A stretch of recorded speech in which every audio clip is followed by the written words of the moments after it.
Good evening, everyone. My computer just crashed. Sorry. Mon computer vient juste de crasher. Fait que on recommence avec Donald. Here we go.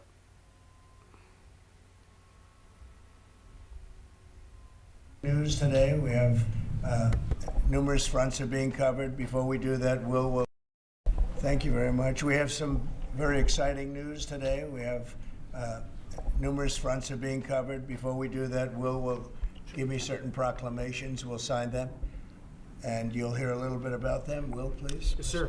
First, we have for your signature 5 official designations of special envoys. The first is Mr. Steve Witkoff, who's actually in the room to be your Middle East envoy.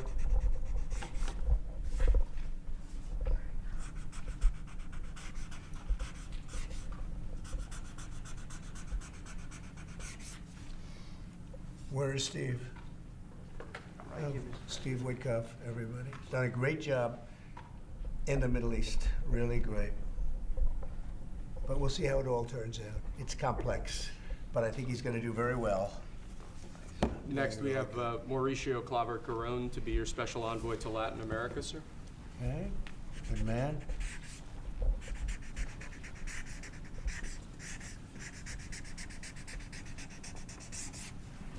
Okay. Thank you, sir. Next, we have retired General Keith Kellogg to be your special envoy on Russian-Ukraine issues. We've made a lot of progress on Russia, Ukraine. We'll see what happens, but a lot of progress has been made. We're going to stop that ridiculous war.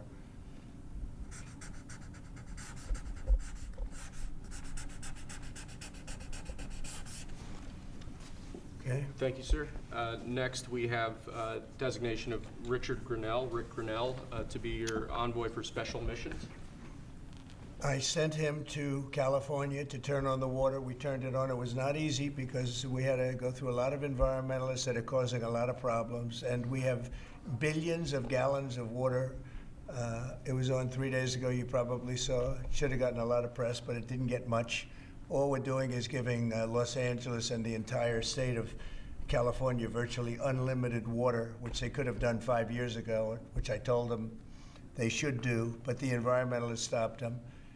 And we opened it, and we did it regardless of the state.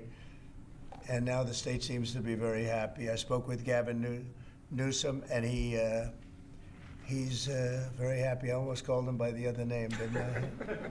My little nickname for him. But I think they're all happy. They have a lot of water in California. Too bad we didn't have it about 2 months ago, right? Mr. President, That was, by the way, that was a big move. We have, I don't know if you saw the pictures that were released of the water pouring down from the Pacific Northwest and Canada and lots of other places. And it's a pretty amazing sight. Mr. President, Rick Grinnell had a big Friday trip as well. He had a very big Friday trip, you're right. We'll talk about that. He's a good man, Rick. Lastly, sir, we have a designation of Mark Burnett as your special envoy to the United Kingdom. You know who Mark Burnett is? I figure he should be good. He's certainly done a great job. Friend of mine and very talented guy. We have very talented people working for us. I'll hold that one up because Mark gets so much television. We'll hold it up, right? He'll be thrilled to see it. He's going to do a good job. Thank you, sir. Next, your administration has smashed records for appointing large numbers of highly qualified, capable people at all levels of the federal government. These are 28 sub-cabinet level officials being appointed to a number of different departments and agencies. Some of them are quite important positions like departmental general counsels, but these are people who have been pre-vetted and have received your approval previously. Very good.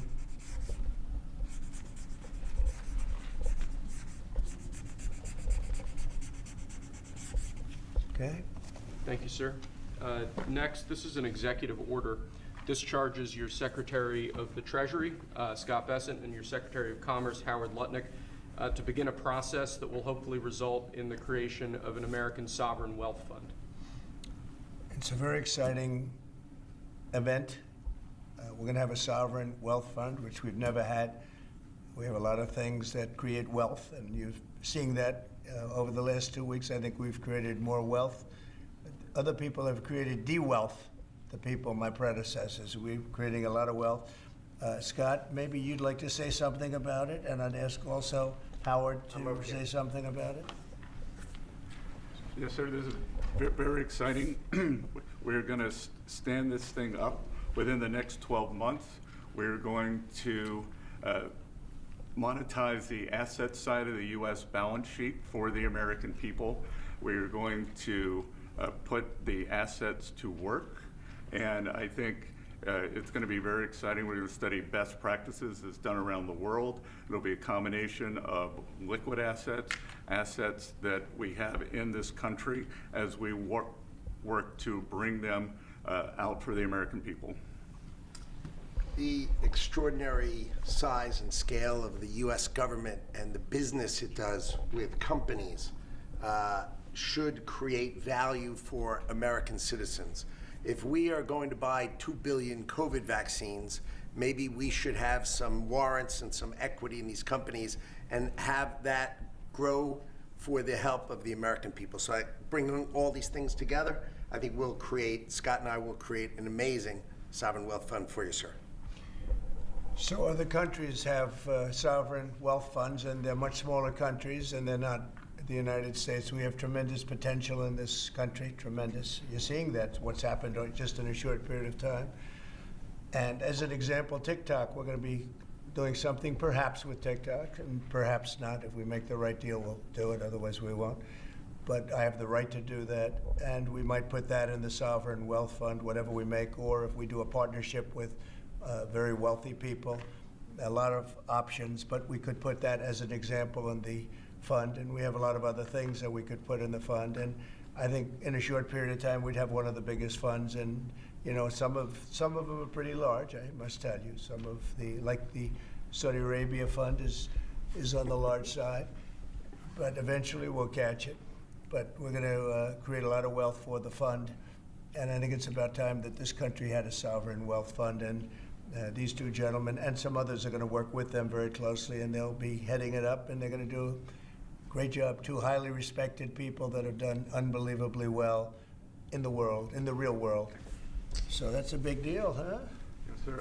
I think it's going to create value and be of great strategic importance. Mr. President, why is it important for Elon Musk to have access to the payment systems at Treasury? Well, he's got access only to letting people go that he thinks are no good if we agree with him, and it's only if we agree with him. He's a very talented guy from the standpoint of management and costs, and we put him in charge of seeing what he can do with certain groups and certain numbers. The numbers, some of the numbers are horrible, what he's found. Think of it, $100 million on condoms to Hamas, and many other things that are frankly even more ridiculous. And they're finding tremendous waste, really waste more than anything else, I think you could say. Probably fraud and abuse can be added to it, the more standard waste, fraud, and abuse. But they're finding tremendous amounts of really bad things, bad spending. You've been writing about some of it, frankly, and some of the things that they've been doing is just terrible. Elon can't do and won't do anything without our approval, and we'll give him the approval where appropriate. Where not appropriate, we won't. But he reports in, and it's something that he feels very strongly about, and I'm impressed because he's running, obviously, a big company. It has nothing to do, if there's a conflict, that we won't let him get near it. But he does have a good natural instinct. He's got a team of very talented people. We're trying to shrink government, and he can probably shrink it as well as anybody else, if not better. Where we think there's a conflict or there's a problem, we won't let him go near it. But he has some very good ideas, and we have a lot of very other talented people also. We're bringing in the most talented people in the world. By the way, we just unrelated, but we have two of the most talented people in the world, the legendary Rupert Murdoch and Larry Ellison. So they are two legends in business, publishing, and probably every other. Rupert is, Larry, pretty much in a class by himself, right? I mean, although you may have a couple of bucks more, I don't know, but Rupert is in a class by himself. He's an amazing guy, and Larry is Larry. Larry's one of the most serious players anywhere in the world, so it's an honor to have you. This has nothing to do with you people, but they're here, and I thought it would be appropriate. I'm sure you didn't recognize them. They're all going crazy. They're saying, what are they doing here? Thank you, sir. Mr. President, on the tariffs, is there any chance that Canada or China could also get out of the tariffs after you struck a deal with Mexico? Well, nobody's out with Mexico. We had a great talk with Mexico, and we had President Sheinbaum is a woman. I like her very much, and we've had good relationships, but we have to stop fentanyl from coming in, whether I like somebody or not, and we have to stop the illegal aliens from coming in. I think we've lost 200,000 people on average a year for many years, much higher than the 100,000, could be even closer to 300,000. And they've agreed to put in 10,000 soldiers permanently, like forever, 10,000 soldiers at their side of the border and stop fentanyl and illegal aliens from coming into our country. They have a big incentive to do. Other than that, we've agreed to talk and consider various other things. We haven't agreed on tariffs yet, and maybe we will, maybe we won't. But we have a very good relationship. I also spoke with Prime Minister Trudeau of Canada, and we had a good talk in the morning, but I did ask him a couple of questions, like, you know, banks aren't allowed to do business in Canada. Canada is very tough. Canada is very, you know, we're not treated well by Canada, and we have to be treated well. Banks are not, as an example, allowed. Did you know that? That banks, American banks, are not allowed to do business in Canada. Can you believe that? And that's one of many things, and we talked about it, and I think we'll win most of the subjects. But for some reason, a lot of things have been very unfair with Canada. I noticed that in the first term. You deal with people, and after a while you begin to realize, like you learn that Larry Ellison's very tough to do business with, okay? He's a very tough guy. I mean, I'm sure you're shocked to hear that.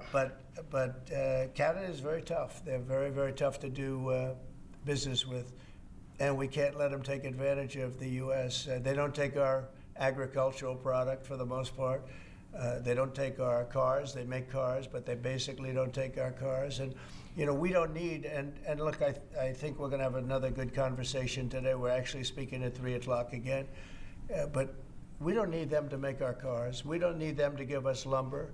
We don't need them for agricultural products, because we have all the agriculture we need. They don't take our agricultural product for the most part, our milk and dairy, etc. A little bit they do, but not much. We take theirs. And as far as cars are concerned, they took in a big percentage, almost 19% of the market. And, you know, I wouldn't mind making our cars in the United States, so we have a problem there. I'd like to make our cars in the U.S. We don't need Canada to make our cars. With that being said, we're going to have another call at 3 o'clock. We had a call this morning. It was a pretty good call, I'd say. So the call with Mexico went very well in the sense that they're very strong now on the border. They're going to put soldiers there. So, actually, they're their best military soldiers, and they're going to be at the border, 10,000. That's a lot of soldiers, and they want to protect it also. You know, they don't want people running through Mexico, coming through Mexico to come into our country. So they're going to do that, and then we're going to talk about other things over the next, and we're going to have over the next 30 days. We're going to have Scott, Howard, and Marco Rubio, Secretary of State, lead the delegation, and we're going to have a big negotiation with Mexico.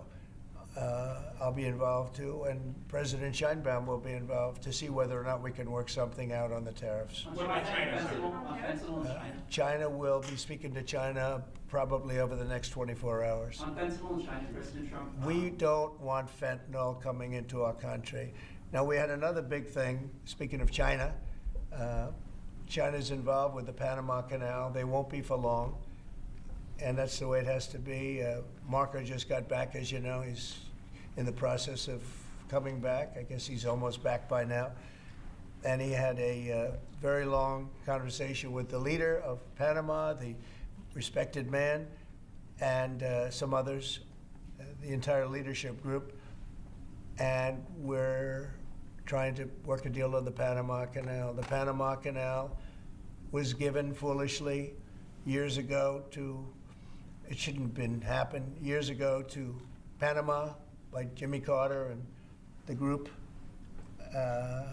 We lost 38,000 people building the Panama Canal, like one of the great wonders of the world. It's the biggest job we've ever built, the biggest project we've ever built in this country, dollar-wise and every other way. 38,000 people died, Americans, all men, just about, laborers and construction people. They went to Panama. The mosquito got them. Between mosquito and snakes, we lost 38,000 people. It was the most expensive project ever built by the United States. The biggest, most expensive project we ever built 110 years ago. If you bring it up to now, it would have been the equivalent of $2 trillion. The most expensive we ever built, and we gave it away for $1, okay? We gave it away essentially for nothing. And we either want it back, or we're gonna get something very strong, or we're gonna take it back. And China will be dealt with. And we didn't give that to China, we gave it to Panama. We shouldn't have given it to Panama, but Panama, as you know, has violated the agreement, totally violated the agreement. So that's in the process right now, but they did have a very good meeting with the head of Panama. In addition to the tariffs on China, could you say your current thinking about whether China should be forced to pay reparations both for fentanyl deaths and the million? No, I haven't talked about that, but they do have tariffs. Honestly, nobody, the amount of money that was lost and most importantly, the lives lost because of COVID is not something that anybody could ever even imagine. It's probably $60 trillion, and all the countries in the world don't have $60 trillion. The amount of death and the amount of destruction and the amount of money lost is probably $60 trillion. I had it figured by people about 3 months ago. It just said, figure it out. Nobody knows what the real number is, but it's almost an infinite number. The damage done, no, but I have not discussed that. What I have discussed is we'll have some good meetings with China. We have meetings planned, and we'll see what happens. But that was just an opening salvo. If we can't make a deal with China, then the tariffs will be very, very substantial. Okay, I'm going to sign this one. Sir, this is, you've obviously made making America healthy again a key priority of this administration. A key component of that is obviously heart health. This is a ceremonial proclamation declaring the month of February to be National Heart Month. Okay. I hear we're doing very well with nominations. We'll see, but it looks like we're doing very well with nominations. Mr. President, have you been involved with calling senators who had some concerns about Tulsi Gabbard or Yes. Yeah, I've gotten great response. And they want to do what's right, and we've had a good response. I think we'll do well. We have great people like this. We have great, great people coming in. I think I'd like to say the best ever recruited for government. I think we have the finest people ever recruited for government. Will it take an active Congress? And you know what? You're starting to see that because we've done more in 2 weeks than Biden's done in 5 years, 6 years. They could be here between him and Obama. You add it up, okay? We've done more in 2 weeks than they've done in 12 years. Will it take an active Congress to do away with USAID, or do you believe you have? I don't know. I don't think so. No, if not when it comes to fraud. If there's fraud, these people are lunatics. And if it comes to fraud, you wouldn't have an active Congress, and I'm not sure that you would anyway. But we just want to do the right thing. It's something that should have been done a long time ago. It went crazy during the Biden administration. They went totally crazy, what they were doing, and the money they were giving to people that shouldn't be getting it, and to agencies and others that shouldn't be getting it. It was a shame. So they're tremendous fraud. But we'll be doing a report. We'll be giving you that report at the appropriate time. You know, in the first term, though, USAID was something that you liked in some respects. I love the concept of it. Yeah, That's the program. Sure. I love the concept, but they turned out to be radical left lunatics. And the concept of it is good, but it's all about the people. you also want to impose tariffs on the EU. What kind of tariffs are you thinking about? Well, we have massive deficits with the European Union, massive, like $350 billion, if you can believe it. They don't take our farm product. They don't take our cars. They don't take almost anything, but we take their cars. We have millions of cars coming in, BMW and Mercedes-Benz and Volkswagen and just so many different cars, and we don't do anything about that. And we don't charge them tariffs. They make it impossible to sell cars in the European Union. They make it very difficult, agricultural product. They actually don't take it. And they have a lot of excuses. Some of them are the pesticides and the different chemicals used. And Bobby Kennedy actually is looking at that very, very seriously, because maybe it's not necessary to use all of that. You know, we want to be the healthiest country, and we're not. We spend more money on food than anybody else in terms of its creation, but we're not the healthiest country. So maybe there is something to the fact that we shouldn't be using so much chemical, and maybe that'll stop. But Bobby Kennedy is the one, because he is not a believer in all of the things we have done, and neither are the Europeans. So we'll see what happens. But they use it as an excuse not to buy our product. And I asked a couple of the leaders, I don't want to use names, but how many Chevrolets or Fords do you see in the middle of Munich? And the answer is none, because they don't take any cars. They don't take anything. So the European has abused the United States for years, and they can't do that. And they want to make a deal. Let me tell you, in all cases, they all want to make deals. There's nobody that doesn't want to make deals. They've been abusers, and they want to make deals. So we'll see about that. But we'll have, I think, some very fair. All we want is a fair deal. And you know, there's a word, reciprocal. I'd go right now, reciprocal tariffs on everybody, because many of the countries that you feel so horrible about, the way they're being treated by Trump, you're saying, oh, President Trump is so terrible to them. Well, they charge us tariffs. European Union has a VAT tax, which is through the roof, okay? It's a similar thing, similar to a tariff. It's a VAT. And they have it, and it's numbers like you wouldn't believe. And Canada, I told you about the banks, and I told you they charge us. And people don't say that. They don't like to say it. Just like they don't like to say that I opened up the water for California. It's a great thing. It's too bad they didn't do it themselves. I had to do it, and it was not easy. We did it a very rough way, and I didn't like to do it a rough way. We shouldn't have to do it a rough way. But a lot of these countries that we're talking about, you know, they're so-called allies, but they don't treat us well. And just like I got $420 billion, and now it's actually over $600 billion, the Secretary General of NATO came in 2 weeks ago, and he said it was a miracle when Trump came in. When President Trump came into NATO, he said it was $636 billion by saying to them, no, you have to pay. And if you don't pay, we're not going to be there for you. You know, somebody has to say it, and they paid.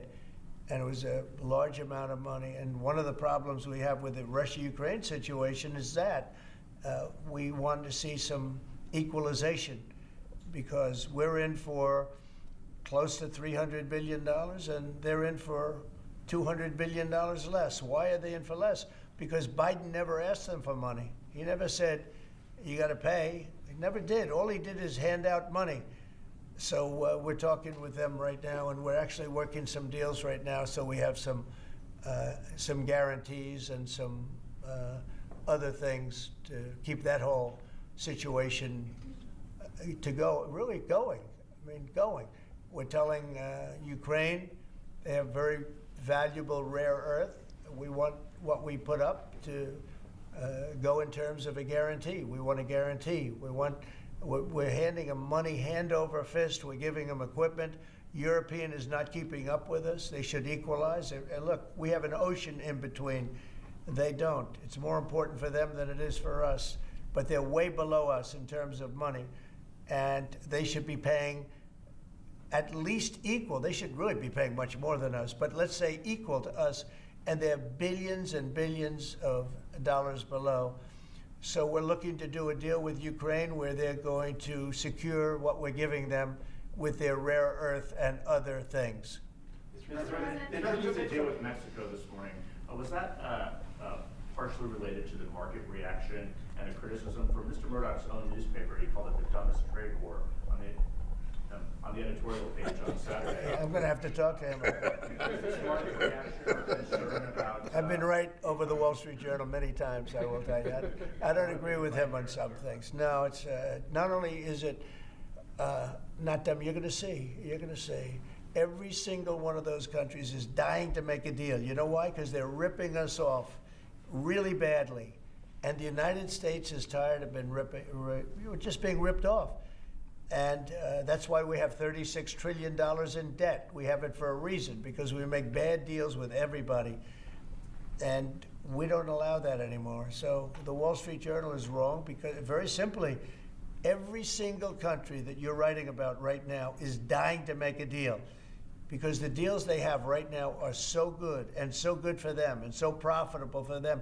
You didn't know that Canada didn't allow our banks. You didn't know all of these different things. And I think in the end, you're going to see that either very, very substantial tariffs are going to be paid by them, or they're going to make some kind of a deal. So or did Mexican President Sheinbaum? Did what? Did you blink this morning? There was no blinking. No, she's a wonderful woman, but she did agree to 10,000 soldiers on the border. I would say that's a lot. Would you say that's pretty good? 10,000 soldiers on the border? Sir, And the 10,000 soldiers are going to keep illegal aliens out, and they're going to keep them out, seriously out, and otherwise they're going to have a big penalty. Mexico is going to be penalized. They're not going to come through Mexico anymore, and they're not going to let the fentanyl come in from China. And China hopefully is going to stop sending us fentanyl, and if they're not, the tariffs are going to go substantially higher. Sir, just to clarify what you said about Ukraine earlier, the rare earths, is that something you want them to give the rare earths to the United States? Yeah. Okay. I want to have security of rare earth. We're putting in hundreds of billions of dollars. They have great rare earth, and I want security of the rare earth. And they're willing to do it. Sir, you mentioned earlier that On Canada, when you talk to Justin Trudeau again, is there anything he can give you at 3 p.m. when you talk again to also I don't know. pause, I don't know. like you said with Mexico? I don't know. We have big deficits with Canada, like we do with all countries. I mean, I look at some of the deals made, I say, who the hell made these deals? They're so bad. But with Canada, I have a talk with him, and you maybe know or maybe not. We're going to meet again or talk again at 3 o'clock, right after my next meeting, and we'll see what happens. I can't tell you what's going to happen. You mentioned that he could agree to change your mind on the tariffs? Well, we can always, look, what I'd like to see, Canada become our 51st state. We give them protection, military protection. We don't need them to build our cars. I'd rather see Detroit or South Carolina or any one of our, Tennessee, any one of our states build the cars. They could do it very easily. We don't need them for the cars. We don't need them for lumber. We don't need them for anything. We don't need them for energy. We have more energy than they do. We don't need them for energy. So I say, why are we doing this? Why are we willing to lose between $100 billion and $200 billion a year? We don't need them. As a state, it's different. As a state, it's much different. And there are no tariffs. So I'd love to see that, but some people say that would be a long shot. If people wanted to play the game right, it would be 100% certain that they'd become a state. But a lot of people don't like to play the game because they don't have a threshold of pain.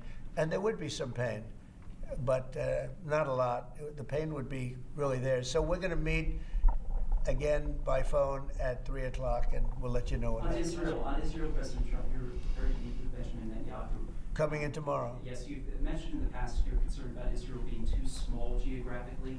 Would you support annexation of parts of the West Bank by Israel? Well, I'm not going to talk about that. It certainly is a small, it's a small country in terms of land. See this pen, this wonderful pen?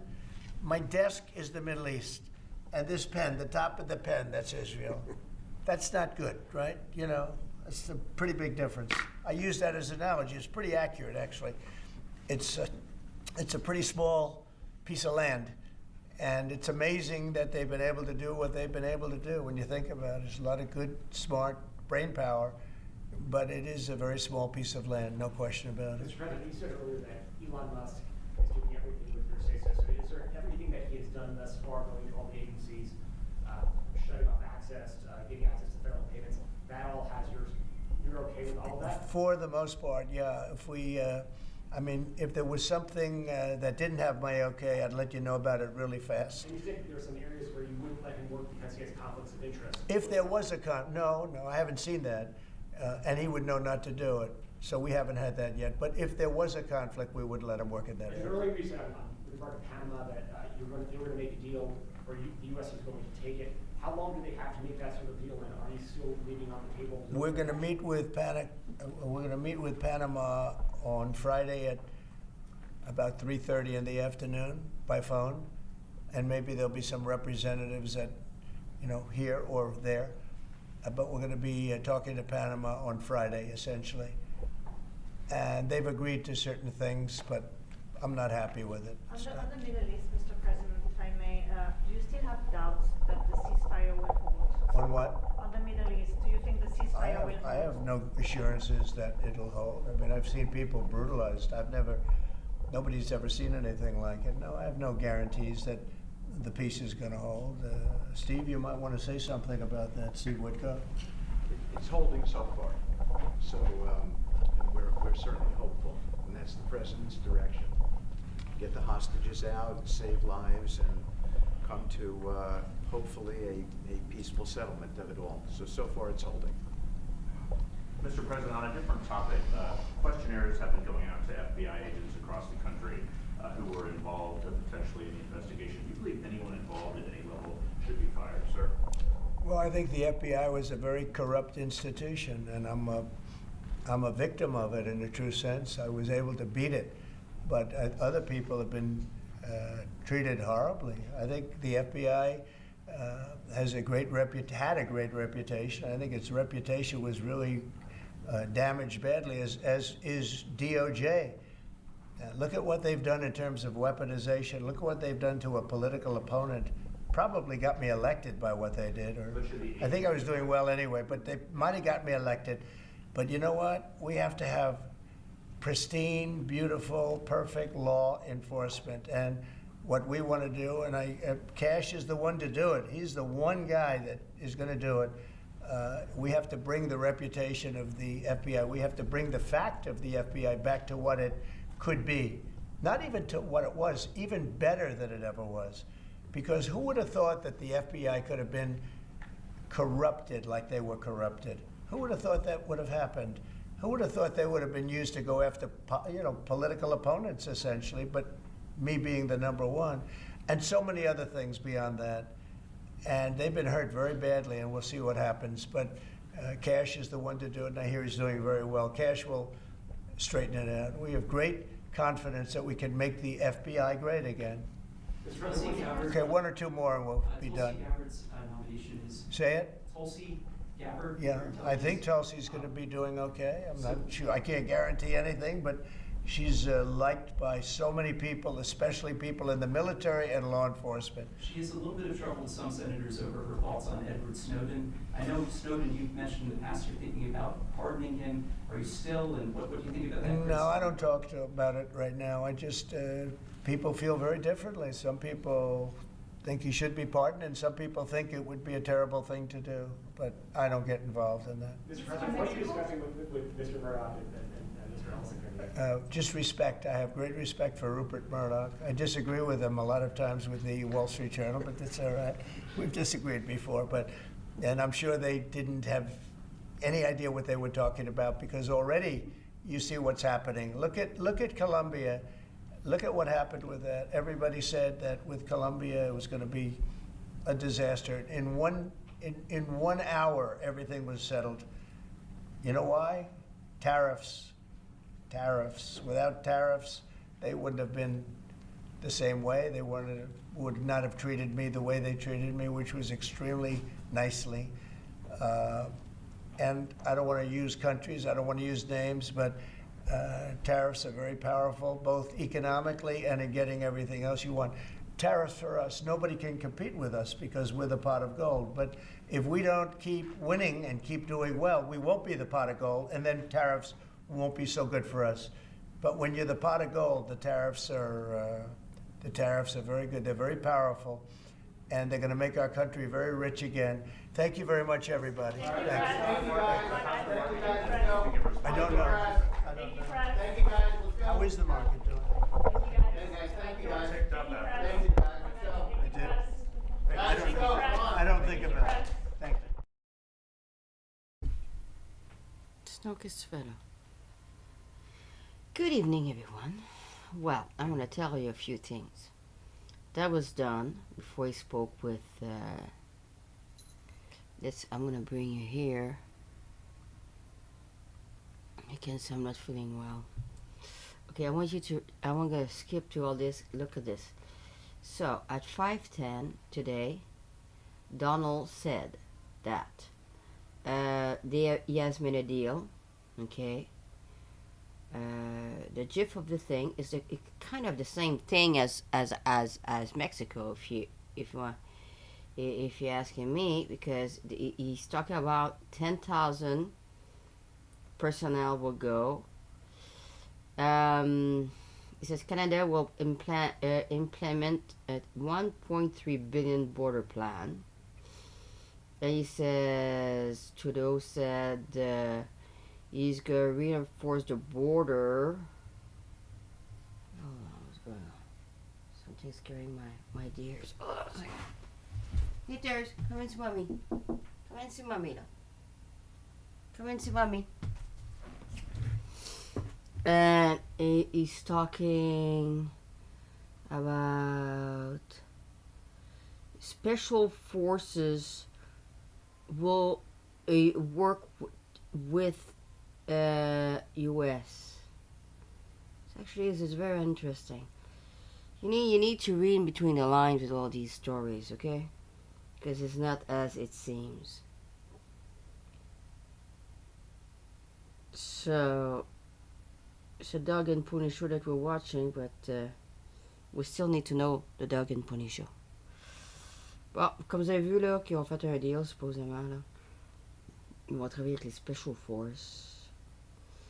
Moi, ce que j'ai remarqué, là, je parlais avec Richard là, ça toute la semaine, c'est que je vois beaucoup de mouvements de troupes pour des raisons très valides, mais je vois beaucoup de would it be martial law? Would it be the EBS? Certainly looking this way. Je vois beaucoup de mouvements de troupes, puis ce serait une très bonne façon de emmener le EBS. Tori, elle a mis des affaires. Bon, ça, c'est quoi ça qu'elle dit, là? 6 heures. Qu'est-ce qu'elle dit? Our public schools have been taken over Ah by oui, the on radical écoute ça. left maniacs. Je sais c'est quoi. Here's my plan to save American education, restore power to American parents. First, we will cut federal funding for any school or program pushing critical race theory, gender ideology, or other inappropriate racial, sexual, or political content onto our children. We're not going to allow it to happen. Next, I will direct the Department of Justice and Education to open civil rights investigations into any school district that has engaged in race-based discrimination. That includes discrimination against Asian Americans. The Marxism being preached in our schools is also totally hostile to Judeo-Christian teachings, and in many ways it's resembling an established new religion. Can't let that happen. For this reason, my administration will aggressively pursue potential violations of the Establishment Clause and the Free Exercise Clause of the Constitution. That's very simple.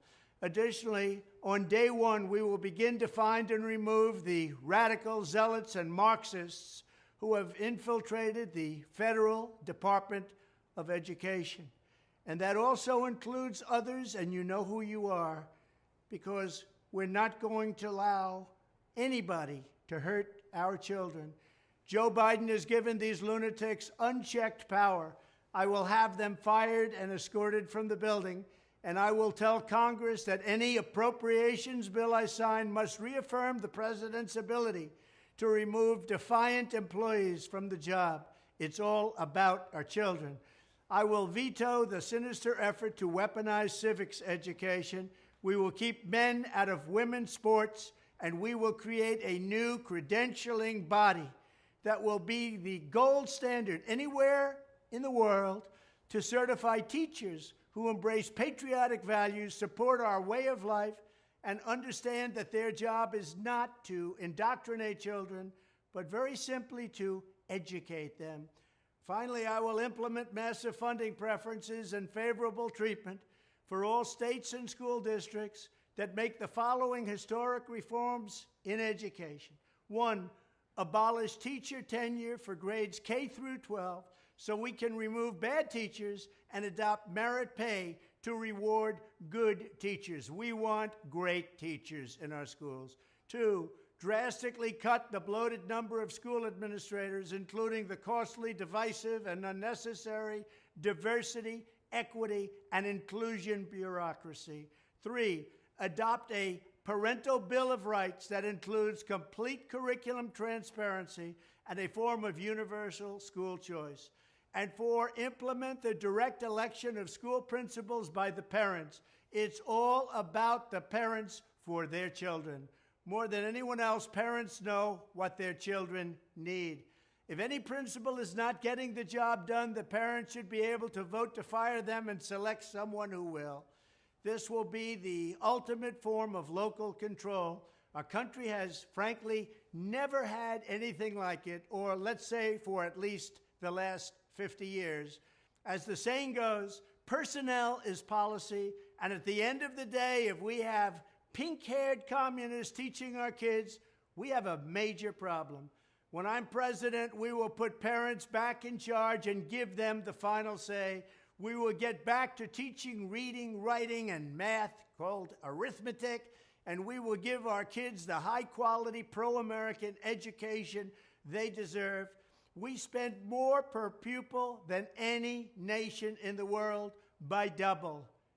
We're going to keep spending the money, but we're now going to get our money's worth. We're at the end of every list on education, and yet we spend the most. We're going to change it around. We may spend the most, but we're going to be tops in education, no matter where you go, anywhere in the world. Thank you very much. You know, there's not many people that knows that, but the teacher here in Canada, or well, especially in Quebec, are very well paid. Not the case in the United States. It's more, look, that just came in. President Trump will issue an executive order to dismantle the Department of Education. That's what he said before he was going to be elected, but I knew about it. I knew about it just not because he said it. But the lady, that he has a lady in charge of education, and she said he's going to dismantle it, what he said. J'ai entendu la dame qui est mise en charge là, pour les affaires d'éducation, puis elle avait dit que quand que... attendez une seconde, je vais juste checker mes affaires. Elle a dit que... Elle avait dit que...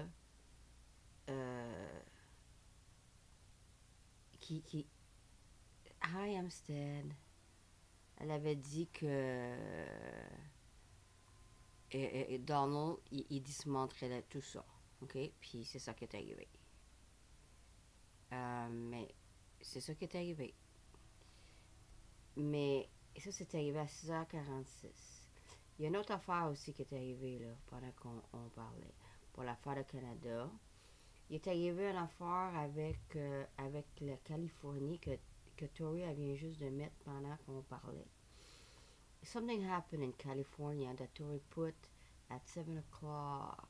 So, when I started this whole thing, look, okay, it seems that this Newsom fucker did an emergency special session to spend $25 million on California Department of Justice to sue Donald's...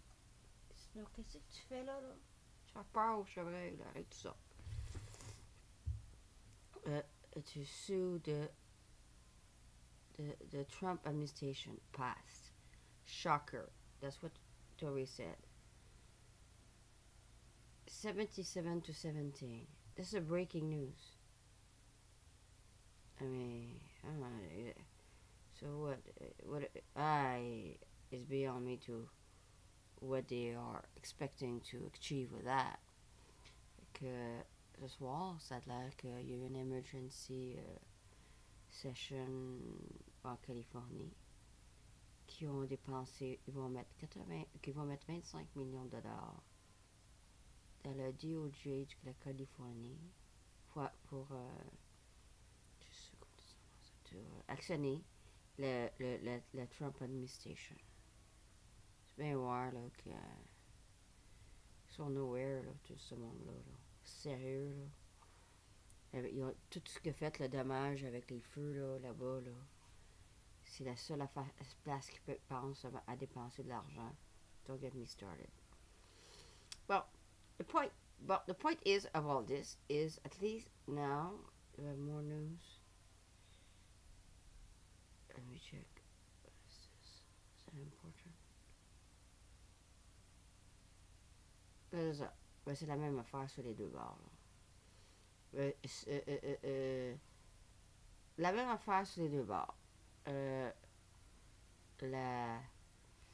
Donald il a dit que il a fait le deal avec Mexico puis le Canada puis qu'ils vont faire des deals sur les deux bords. C'est ce qu'il a dit. Bon, il est assez tard là. Je vous quitte. C'est qu'au moins là, vous êtes à date. Mais là, je veux vous avertir que Donald, lui là, il fait des conférences de presse tard le soir. J'avertis. Puis si c'est trop tard, ça va aller le lendemain matin. Je veux juste vous avertir. Parce que je veux savoir s'il avait dit sur le Canada, là. Puis, parce que I'm involved with all this. Je vous avertis que Donald fait des conférences le soir, puis les vendredis. Puis moi, vendredi, j'en ferai pas. Puis le soir, ben si c'est trop tard, ça va aller le lendemain matin. Juste vous informer. Mais je vais vous informer, inquiétez-vous pas. So I just want to tell you that Donald is very big on doing conference late at night on Friday and on during the week, and I'm not going to do a press conference certainly not on Friday, and not late at night. You know what I'm saying? So just saying. So if he's going to do, I just did this one special because I knew about. I wanted to hear about Canada, but I just want to warn you in advance. If he does press conference at night, well, I'll bring it to you in the morning. Okay? So, I'm going to sleep now. I'm very sick. I need to heal my body. So, thank you everybody for joining. I'll see you soon. Have a nice evening. Bye-bye.